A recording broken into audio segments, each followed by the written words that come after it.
Okay, Omar hapa, Fit Coach Guide. Sasa leo tutaenda kujifunza umuhimu wa kunywa maji kwa sababu watu wengi hawanywi maji. Na uweza nikafanya mikutano kwa mwezi 5, 6 presentations za watu ambao wasiopungua 10, 20 na kuendelea. Na kila ninapofanya mikutano nauliza swali la kwanza maji. Juzi kati tu katika taasisi moja kubwa tu yenye watu zaidi ya 100 nilikuwa nafanya presentation saa 8. Nilifika pale saa 8.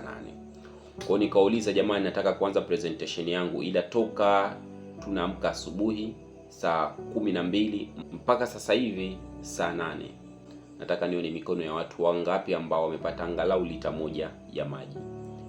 Kati ya watu karibia 100 na kitu, nilipata mikono mitatu ya watu ambao wamepata lita moja ya maji. Hii inatufunza nini? Hatunywi maji.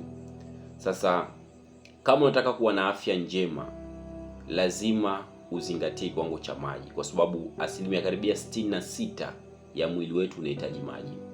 Ubongo unahitaji maji, ngozi inahitaji maji, damu inahitaji maji, moyo unahitaji maji, kucha zinahitaji maji, viungo vinahitaji maji, mfumo wa uzazi unahitaji maji, mfumo wa mmeng'enyo wa chakula ndo hali kadhalika unahitaji maji mingi kweli kweli. Sasa mtu kama inapita siku haunywi maji, usije ukategemea siku moja utakuwa na afya njema, kwa sababu kwanza, usipokunywa maji virutubisho havitofyonzwa vizuri na kufikishwa kila sehemu ya mwili vizuri.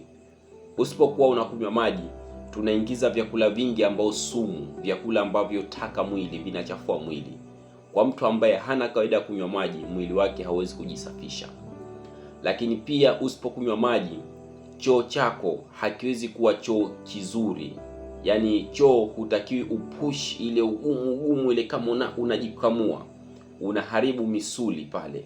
Ndio maana baadaye unaweza ukaja kupata changamoto ya bawasiri.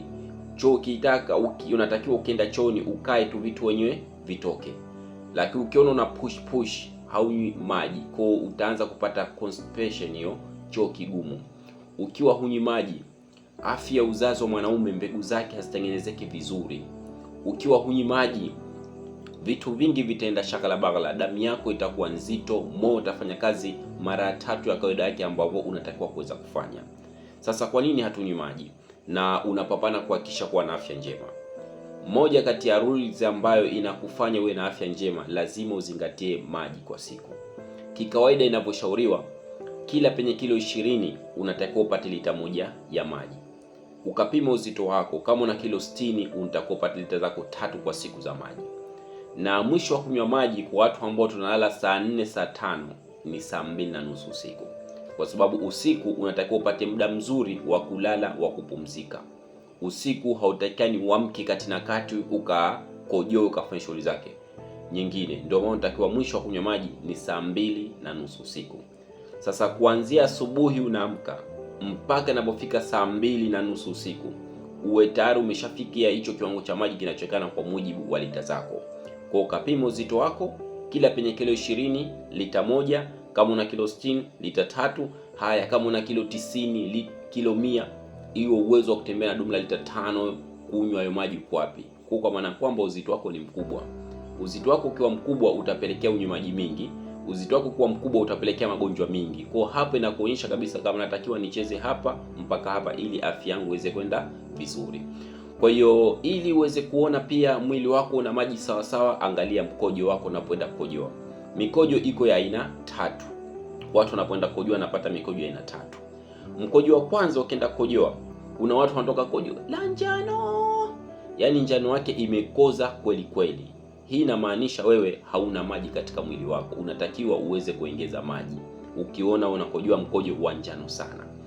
Aina ya pili ya mkojo, ile inatoka njano light hivi. Yaani sio njano sana wala sio nyeupe sana, iko light fulani hivi.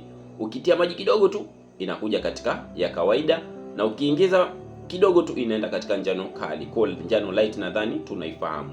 Hiyo inamaanisha kwamba mwili wako una maji sawa sawa, uweke katika kiwango hicho hicho.